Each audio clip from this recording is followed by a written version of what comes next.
Muy buenas tardes a todos. Vamos a comenzar el séptimo coloquio, 90 aniversario de la Segunda República, República, Guerra y Exilio.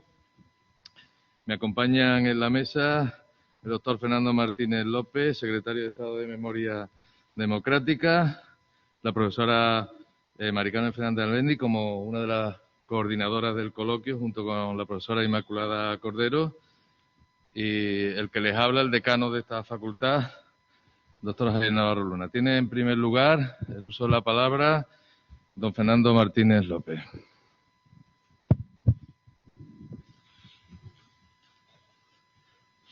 Buenas tardes a todos y a todas. Muchísimas gracias, decano, por tu acogida en el último coloquio sobre, en este caso, sobre la guerra civil y el exilio, que vamos a celebrar aquí en Sevilla como clausura a todos los coloquios que venimos desarrollando desde el año pasado, exactamente desde abril del año pasado, que se cumplía el 90 aniversario de la proclamación y la llegada de la Segunda República. Hemos programado a lo largo de todo este tiempo todo un conjunto de coloquios que nos han permitido profundizar prácticamente en casi todos los temas de la Segunda República, y lo hemos hecho de una manera descentralizada. Pretendíamos desde el primer momento, desde la Secretaría de Estado de Memoria Democrática, el que no se concentraran las reflexiones en torno a la República solo y exclusivamente en un gran congreso que hubiéramos celebrado en Madrid, sino que pretendíamos descentralizarlo. Y en ese caso, pues hemos tenido coloquios. Lo abrimos en el instituto, lo abrimos en el Centro de Estudios Políticos y Constitucionales, hablando en general de la República. Después estuvimos en Priego de Córdoba para hablar de los políticos y de la política. Después hemos estado en distintas universidades españolas, como es Valencia, que hablamos de la República, de las mujeres, como es la Universidad de Extremadura, que estuve hablando sobre las reformas durante la Segunda República. Hemos estado también en la Universidad de Valladolid, reflexionando fundamentalmente sobre medios de comunicación, sobre educación y sobre cultura. Y también volvimos de nuevo al Centro de Estudios Políticos y Constitucionales para nada más y nada menos que hablar sobre la Constitución de 1931. Y hoy estamos aquí precisamente en Sevilla para hablar de la guerra civil y para hablar del exilio. Y estamos aquí fundamentalmente gracias al gran trabajo que ha desarrollado Leandro Álvarez Rey, que ha sido el gran coordinador de estos coloquios a lo largo de todo este largo año, y decirles que, bueno, estos coloquios se van a publicar precisamente en el Centro de Estudios Políticos y Constitucionales, y Encarnación Lemus, que está también con nosotros, va a coordinar esa publicación a través del centro. Creemos que todas las reflexiones que se han hecho son unas reflexiones interesantísimas. Es una puesta al día de todas las reflexiones en torno a la Segunda República, y creo que en 2 o en 3 volúmenes se van a ver la luz estos coloquios. Hoy, fundamentalmente, inauguramos un coloquio que versa sobre la guerra civil y sobre el exilio. A mí muchas veces me gusta hablar más que de la guerra civil, de la guerra de España. La guerra de España es mucho más amplio que lo que es la guerra civil. Muchas veces la historiografía anglosajona centró el tema en guerra civil como si esto fuera una lucha entre hermanos, prácticamente entre las mismas, la gente de la mismísima. ¿Sí? Sí, vale. Y a mí me gusta mucho más hablar de la guerra de España, que ya incluye en sí la guerra civil que hay internamente, que de hecho se da, pero que tiene que ver muchísimo también con toda la presencia en la guerra de lo que son las potencias extranjeras, el papel que desempeña apoyando a los militares rebeldes, lo que va a ser tanto Italia como Alemania. Lógicamente también el apoyo que tiene la España republicana por parte fundamentalmente de la Unión Soviética. Por lo tanto, se encuadra mejor dentro de lo que es la guerra de España. Desde luego, si van ustedes a Francia o van hablando con las asociaciones del exilio, no le gusta que hablemos de guerra civil, sino que hablemos fundamentalmente de guerra de España. Bien, una guerra que evidentemente nadie se podía imaginar de ninguna de las maneras unos cuantos años antes, cuando se proclamó la Segunda República. Hace unos días, estábamos en el 14 de abril conmemorando lo que fue aquella república, y precisamente hace 91 años, ¿no?, en que la gente se tiró a la calle con entusiasmo, con alegría, celebrando lo que era la llegada de una república en la que tenía muchísimas esperanzas, tenía muchísimas ilusiones, había muchísimos anhelos en aquella república, una república que empezó impulsando, como tuvimos la oportunidad de ver en la Universidad de Extremadura, muchísimas de reformas que hacían falta a este país, reformas claves desde el punto de vista del mundo del trabajo, del punto de vista de la educación, del punto de vista de la cultura, del punto de vista de militar, fundamentalmente para tratar de erradicar el intervencionismo militar, que había sido una de las grandes, podemos decir, de los grandes problemas que había tenido la España del siglo XIX y la España del siglo XX. Y también todo un conjunto de medidas que hacen posible, pues, que aquel proyecto de la República no solamente fuera un proyecto democrático, sino que fuera un proyecto pluralista y un proyecto participativo. El hecho de otorgar el voto a las mujeres o dar el voto a las mujeres, como hace la República, es quitarlas definitivamente de estar apartadas de algo tan importante que le dio la República como fue el ser ciudadanas, ¿no?, convertir a las mujeres en ciudadanas. Un conjunto de medidas que también estuvieron en lo penal, que estuvieron también en el marco científico, que estuvieron en el marco de la educación, en el marco de la cultura, como antes comentaba, tratando de llevar la cultura y la educación a los grupos más desfavorecidos que nunca podemos decir que nunca se habían beneficiado de esa educación y esa cultura como había planteado en la República. Todo este conjunto de medidas, y algunas de muchísimo calado, no sin errores, que evidentemente los tuvo, es algo que realmente las históricas capas dominantes a las que trataba de situar la República en el marco democrático, no lo aceptaron, y no lo aceptaron, entre otras cosas, porque perdían la hegemonía social. Es decir, yo creo que la pérdida de la hegemonía social que supusieron las reformas profundas, sobre todo del primer bienio, es algo fundamental para entender el porqué del golpe militar.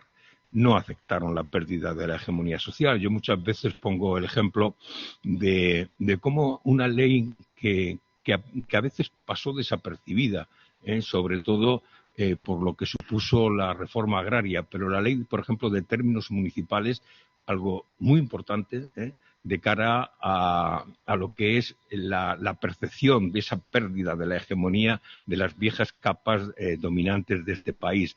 El hecho de que la ley de términos municipales introdujera formas de contratación en las plazas de los pueblos, no como antes, en la época de la restauración, de la monarquía, donde los capataces de los grandes caciques iban diciendo los que trabajaban, tú sí, tú no, aquí a las 5 de la mañana, sino el hecho de tener que apuntarse en el ayuntamiento y por orden, que como se apuntaban, iban a trabajar.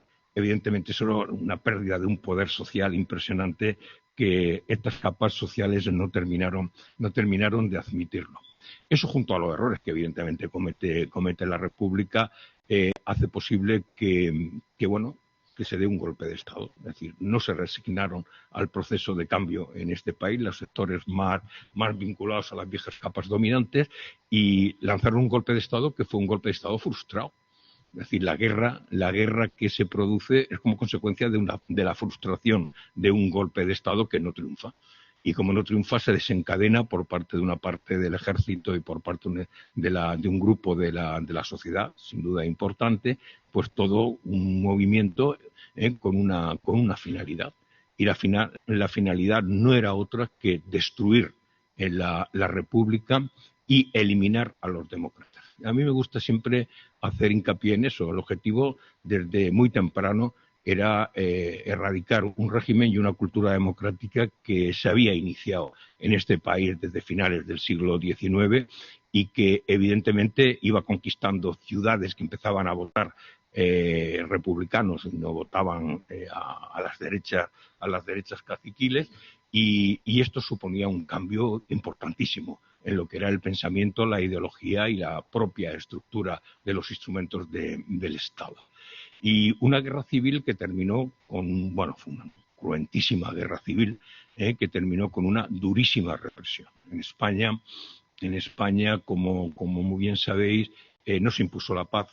Muchas veces se comenta, lo que se impuso fue la victoria y una durísima represión. Una durísima represión que, curiosamente, 100 años antes, cuando se había producido una guerra civil tan importante y tan cruenta como la del 36-39, la llamada guerra carlista, no terminó en una durísima represión. 100 años antes, cuando terminó la llamada guerra carlista, se produjo con lo que se llamó el abrazo de Vergara. Y el abrazo de Vergara suponía que los militares carlistas volvían a tener, en este caso en el Ejército Liberal, la misma graduación, que los empleados carlistas se podían mantener en las administraciones de la misma manera que estaban los liberales o los empleados o los funcionarios liberales, y no hubo una durísima represión, aunque hubo carlistas evidentemente que no lo aceptaron y se fueron, tomaron el camino del exilio. La represión fue durísima, en Andalucía la conocemos muy bien, gracias a todos los trabajos que se han desarrollado por parte de las universidades, y precisamente temiendo esa durísima represión hay todo un movimiento de masas impresionante que empieza en la misma guerra, pero que continúa a lo largo del año 39, que va a dar lugar a lo que conocemos como el exilio republicano de 1939. Estamos hablando prácticamente de cerca de 500.000 de hombres y de mujeres que salen al exilio. No deja de ser significativo, es decir, muchas veces este exilio, el exilio 39, eclipsa lo que han sido los otros exilios en la España del siglo XIX y del siglo XX. Es decir, es tal la magnitud, es tal la dureza del exilio del 39 que parece como si en España no hubieran existido otros exilios. Y en España hay exilios, podemos decir, prácticamente desde la época de los afrancesados, los liberales, luego los demócratas, luego pasan los republicanos, luego los socialistas, los anarquistas, etcétera, ¿no? Es decir, que es todo un conjunto de exilios antes del exilio del 39. Un exilio que, como antes decía, se caracteriza fundamentalmente por su magnitud y por su duración. Su magnitud en cuanto al número de gente que sale de España. Los exilios anteriores habían sido exilios muy minoritarios, fundamentalmente de gente muy vinculada a la política y los alrededores de la gente que estaba en la política.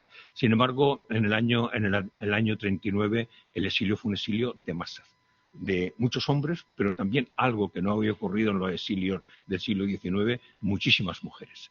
Muchísimas mujeres. Si algo se caracteriza el exilio del 39 es la magnitud de mujeres, de niñas, de ancianas que toman el camino del exilio, hasta tal punto que antes del 5 de febrero, que es cuando se abre ya para que entren 5 de febrero del 39, para que entren en los militares, los soldados a Francia, mientras tanto el exilio fundamentalmente es de mujeres, ¿no?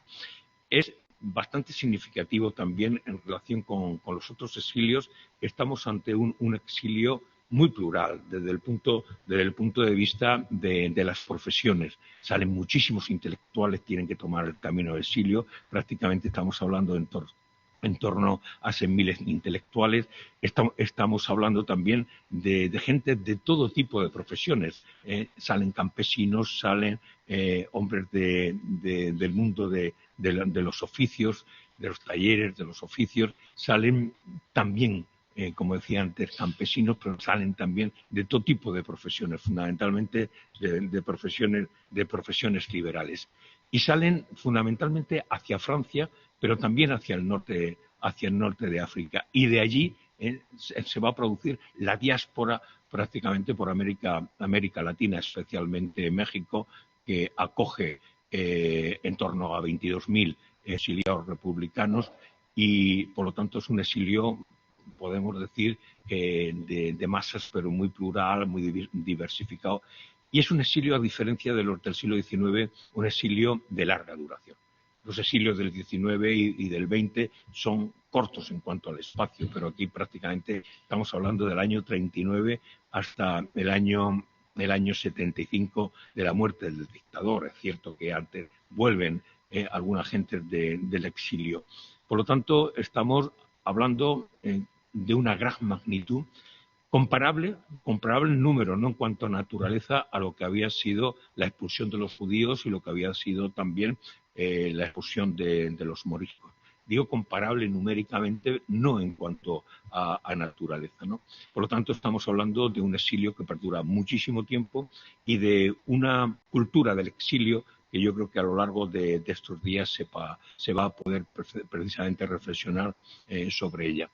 Así es que yo les agradezco muchísimo el que estén presentes en este ciclo, en este último coloquio, y desde luego agradecer muchísimo a Mari Carmen Fernández Albendi y a Inmaculada Cordero la coordinación de este coloquio.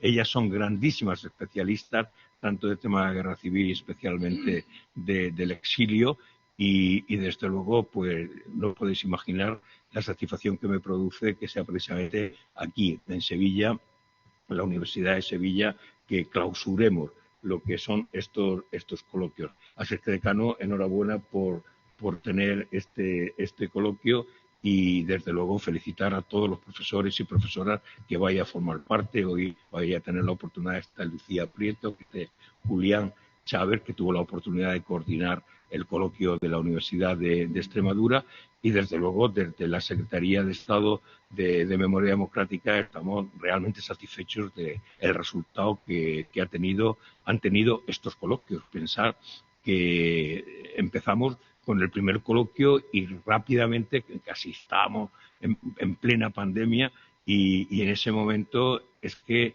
se llenó rápido. Lo tuvimos que hacer de una manera casi todo telemático, y rápidamente el día que abrimos las inscripciones se llenaron las inscripciones, es decir, no solamente presencialmente, que se han podido celebrar los últimos, sino también de forma telemática y online.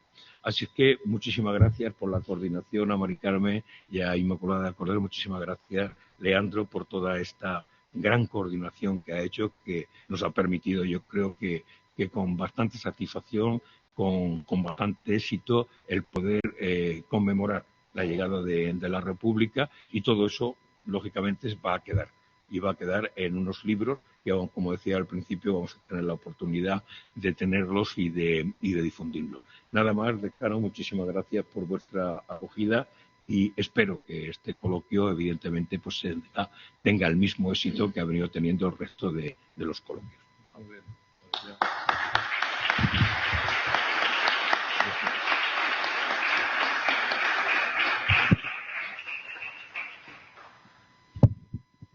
Tiene ahora la palabra la profesora Mari Carmen Fernández Albendi, co-coordinadora de séptimo coloquio.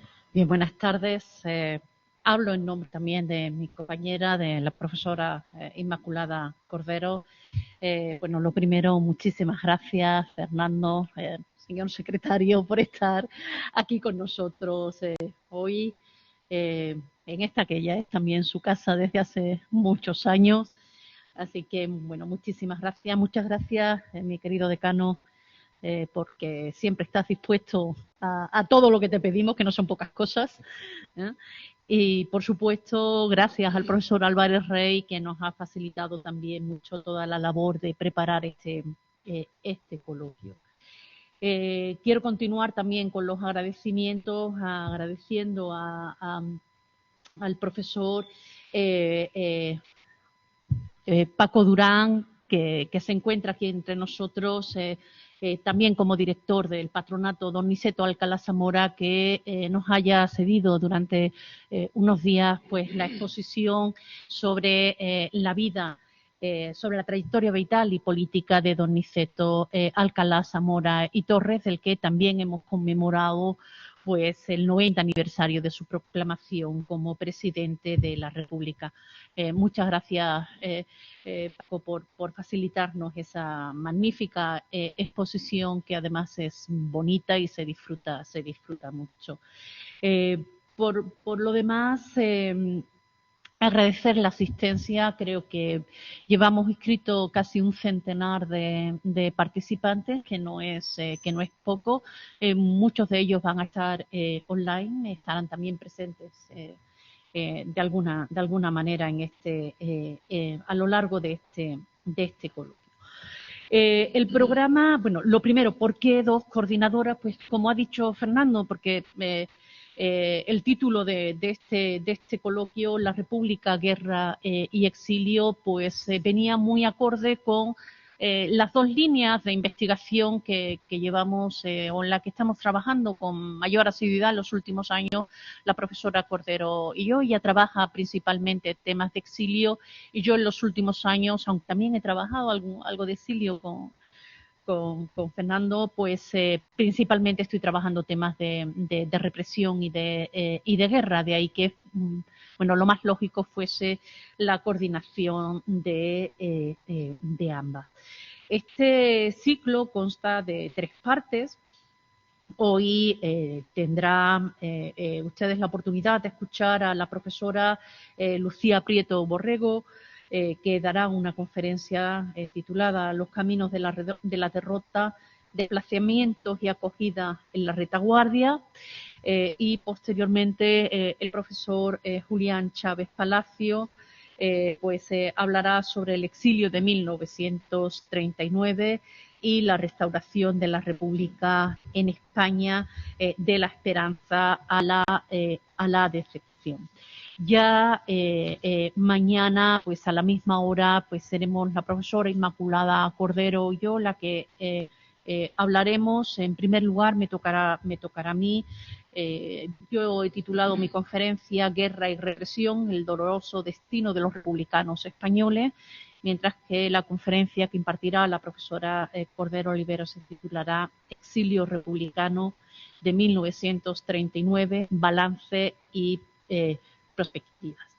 Y ya pues para la clausura contaremos con 2 profesores más, con la profesora Bárbara Ortuños Martínez, cuya conferencia se titula que no lo ve usted mirándonos como bestias, recepción e integración del exilio republicano de la guerra civil en los países de acogida. Y el profesor Jorge Hoyos de Puente, cuya conferencia se titula La Segunda República, reinterpretada desde el exilio, del país perdido a la revisión crítica. Y bueno, ese mismo día tendremos la clausura. Como comentaba Fernando, esto es un intento no solo de poner luz sobre todo esto, también tenemos un objetivo didáctico de refrescar la memoria de muchos y sobre todo de abrir nuevos caminos para otros que rara vez se han acercado a estos temas. El actualizar, el tener presente, el llevar a las aulas estos temas se está convirtiendo en algo vital para el país. Es hora de que esto empiece a estar en las aulas y no se toque solo de corrido o de pasada, a veces al final de los programas. Bueno, mientras eso ocurre, pues seguiremos dando conferencias y charlas allá donde nos lo pidan. Bien, no quiero entretenerme mucho más ni entretenerles a ustedes para que den paso a las conferencias. De nuevo, muchas gracias a todos por su asistencia. Muchas gracias, secretario de Estado, decano. Muchísimas gracias a los dos. Muchas gracias.